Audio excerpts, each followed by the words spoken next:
भारत सरकार एक बार फिर से देश में जनगणना कराने जा रही है, लेकिन इस बार की जनगणना खास रही।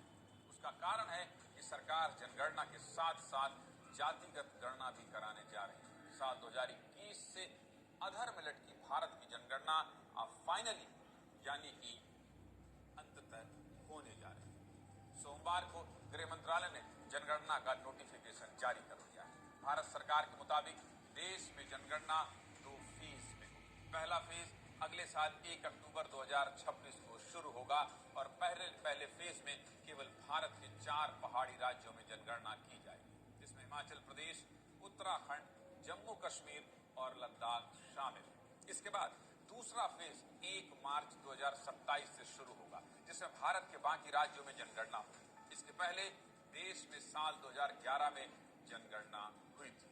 जनगणना कराने के लिए भारत सरकार एक फॉर्म तैयार करती है, जिसमें अलग अलग सवाल होते हैं और सवाल के इस कॉलम को जनगणना वाले हर परिवार के हिसाब से अलग अलग भरते हैं। सरकार ने साल 2021 में जनगणना फॉर्म तो तैयार कर लिया था, लेकिन जनगणना नहीं हो पाई।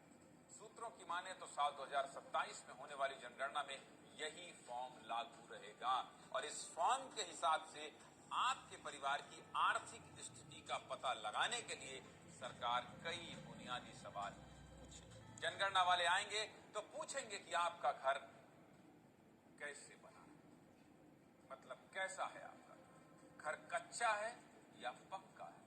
अगर पक्का है तो टाइल्स लगे हैं या नहीं और छत कैसी है। इसके अलावा घर में वॉशरूम की व्यवस्था कैसी है। मैंने कहा था ना कि टॉयलेट से लेकर किचन तक आपका वॉशरूम सेप्टिक टैंक से कनेक्ट है या नहीं कनेक्ट है। इसके बाद बात किचन को लेकर भी होगी। आपको बताना होगा कि खाना चूल्हे में बनाते हैं या एलपीजी या सीएनजी, और आप आटा कौन सा इस्तेमाल करते हैं, गेहूं, ज्वार, बाजरा या रागी। आपके घर की इलेक्ट्रिक डिवाइस को लेकर भी सवाल किया जाएगा कि घर में कितने टीवी हैं, टीवी में डिश लगी हुई है या नहीं, वाईफाई लगा है या नहीं, वाईफाई से कितने डिवाइस कनेक्ट हैं, सब। घर में रेडियो है तो वो भी बताना होगा। ये सब